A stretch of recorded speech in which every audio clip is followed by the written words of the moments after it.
Você provavelmente já viu esse emblema, já viu algum carro, já viu algum colega seu que é viciado em carro japonês falando dos Type Rs. Mas a história da divisão esportiva da Honda e da linhagem Type R representa uma das jornadas mais fascinantes do automobilismo mundial. Ela nasceu de uma filosofia simples, instituída por Shoichiro Honda, não sei se é assim que se pronuncia, para transferir a tecnologia e a pureza mecânica das pistas da Fórmula 1 diretamente para os carros que qualquer um poderia comprar.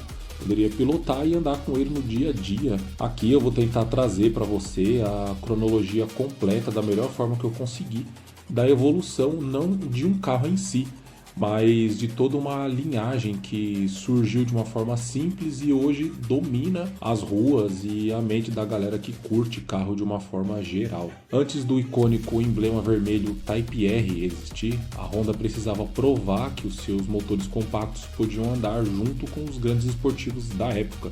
No final dos anos 80, a grande virada de chave aconteceu com a introdução da pioneira tecnologia VTEC, que era o comando de válvula variável. Foi sob essa premissa que nasceu o Honda Civic SI-R EF9 em 1989 e posteriormente a memorável SI-R2, a versão EG6 no início dos anos 90, equipados com o lendário motor B16A. Esses carros entregavam cerca de 160 cavalos a uma faixa de 7.600 RPM, em um bloco de 1.6 litro aspirado. Eles eram carros de ruas comuns por fora, mas que transformavam completamente o seu comportamento e giravam com autênticos bólidos de corrida, assim que o comando do VTEC entrava em ação. Essa foi a fundação mecânica e cultural para que pudessem vir depois os Type R.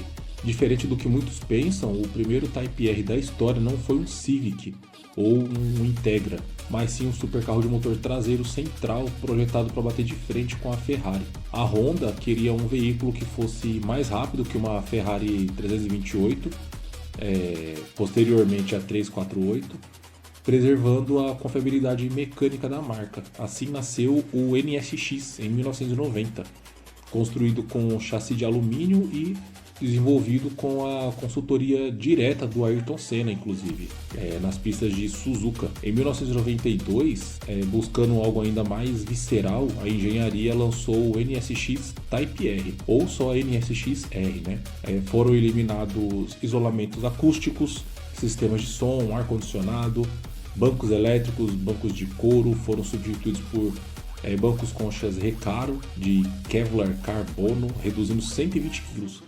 O motor V6 de 3,0 litros recebeu componentes balanceados manualmente pelos mesmos técnicos dos motores da Fórmula 1 da Honda. E após o sucesso do NSX-R, a fabricante levou a receita de carro de corrida homologado para o grande público, para a galera. Assim, dessa forma, em 1995, clamado pela crítica internacional como um dos melhores carros de tração dianteira de todos os tempos, teve o Integra Type R, o TC2, um motor B18C que entregava quase 200 cavalos aspirados, com um chassi reforçado por pontos extras de solda e vidros mais finos para ter menos peso. E logo em seguida, em 1997, teve também o Honda Civic Type R, que é o EK9, que eu acho que é um dos mais famosos, baseado na sexta geração do hatch.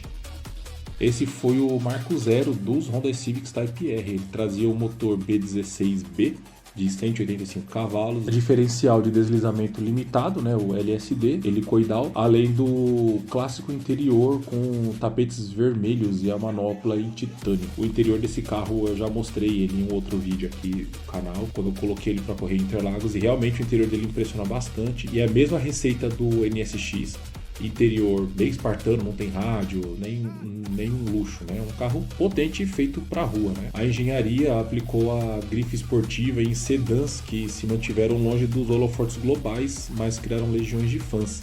Um dos meus Type R preferido, inclusive, que é o Accord Type R, eu conheci ele através do Gran Turismo, óbvio, Foi vendido quase exclusivamente na Europa. Esse sedã agressivo ele usava um motor H22A7 de 2,2 litros, um VTEC de 212 cavalos. Bancos Recaro, dupla saída de escapamento, desafiando sedãs alemães premiums de igual para igual. Esse carro ele teve versões com nome diferente, como Accord Euro R, que era o CL1 em 2000 e o CL7 em 2002, criado especificamente para o mercado japonês. O Euro R ele equilibrava o desempenho de pista com refinamento diário. O icônico modelo CL7 2002 vinha com um motor K20A de 220 cavalos e câmbio manual de 6 marchas. A variação de siglas pela Honda, de acordo com o mercado, gerou algumas confusões conceituais ao longo dos anos. Civic SI seria focado primordialmente no mercado americano, como o cobiçado Coupé EM1 de 1999, com um motor B16A2, 160 cavalos. Era um esportivo ágil de rua, mas sem o alívio extremo de peso dos Type R. E os Civics SR ou SIR, usados no Canadá, na Europa e no Japão, para designar versões esportivas, intermediárias ou de topo de linha, antes do advento definitivo da divisão Type R. Em 2001, os motores da série B deram lugar à icônica família K20 com o sistema iVTEC. O Civic Type R EP3 introduziu o novo motor em formato hatch, mas a grande ruptura ocorreu em 2005 com a chegada da futurista New Civic. Esse Civic aí, eu me lembro do lançamento dele e me lembro como esse carro parecia coisa de outro mundo, era como você vê a chegada de um disco voador na rua. Até hoje, mesmo tantos anos depois, o visual desse carro continua sendo, cara, é show de bola. Esse Civic, ele dividiu o Type R em dois caminhos. O europeu, que é o FN2, formato de hatch de 3 portas, adotou o sistema de eixo de torção na traseira, recebendo críticas por ser rígido demais e menos dinâmico do que o seu antecessor. E teve o japonês, o FD2, a configuração sedã de 4 portas, manteve a suspensão independente, recebeu colagem estrutural no chassi e o motor K20A, calibrado para 225 cavalos, tornando-se uma joia mecânica purista, né? Teve também o Civic Type R Mugen RR, que é a versão de 2008. É uma edição limitada, extrema do sedã F2, feita pela Mugen, com componentes em fibra de carbono e 240 cavalos. Aspirados, todas as 300 unidades produzidas na cor Milano Red foram vendidas em apenas 10 minutos após a abertura do sistema. Com a chegada de novas restrições ambientais que apertaram mais para o lado da Honda, ela precisou reinventar a aliagem, cedendo-se ao turbocompressor sem abrir mão da tração dianteira e do câmbio manual. Então teve o Civic Type R FK2, que foi feito de 2015 a 2017. Ele rompeu a tradição ao adotar o motor K20C1 Turbo, só que ele vinha com 310 cavalos, cara. Introduziu a suspensão dianteira de duplo eixo para eliminar o efeito de torque, o Stern, e bateu o primeiro recorde em Nürburgring. Teve o Civic Type R FK8 2017 até 2021, baseado na 10ª geração do Civic. Foi o primeiro modelo de distribuição global abrangente, incluindo as Américas também, desenvolvendo até 320 cavalos de potência sob uma estética agressiva, inspirada em animes de ficção científica. Cara, esse Civic aí, eu não acho ele muito da hora, porque ele parece um carro que foi muito tunado ao extremo. Ele lembra, sei lá, é como se ele fosse um Transformer.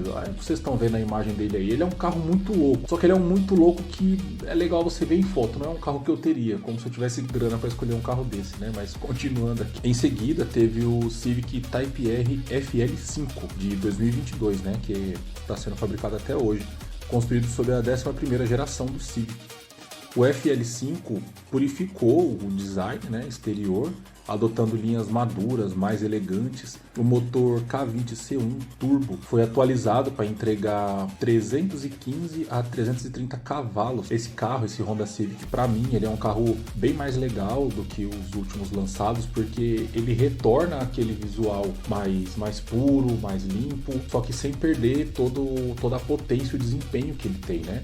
O legado atual, né, lançado aos aniversários de 25 anos da grife Type R, e 50 anos do Civic, o FL5 recuperou o título de carro de tração dianteira mais rápido de Nürburgring, com a marca histórica de 7 minutos e 44 segundos. Ele permanece fiel aos fundamentos intocáveis, bancos concha vermelho, em camurça, manopla de titânio, 3 pedais no assoalho, né, consagrando-se aí como o último bastião de uma era purista automotiva. Eu sei que não tem só ele nessa configuração, devem ter outros carros tão legais, ou até mesmo melhores do que ele, mas vale lembrar que muitos carros começaram os seus legados nos anos 90 e eles vêm mudando muito, né, deixando... Pra mim, eu não sou piloto, mas eu não enxergo diferença de um carro de corrida automático para um carro de corrida manual, né? Sempre tem aquele cara, carro de corrida tem que ser manual. Ah, esse carro é legal, mas se fosse manual... Porra, é chato pra caralho isso daí, mano. Carro é carro, importante é o visual, importante, porra, como se o cara fosse todo dia usar esse carro na pista, né? Ver o cara tá preso no trânsito ali, botando primeira, segunda, mas não, tô feliz com o meu carro manual. Mas enfim, cara, se você gostou aí da história, do legado do Honda Civic, o legado do Type R, como a Honda construiu e evoluiu essa sigla, por favor, curte aí, dá o seu like, comenta, passa pro pessoal aí também, valeu, falou e até mais.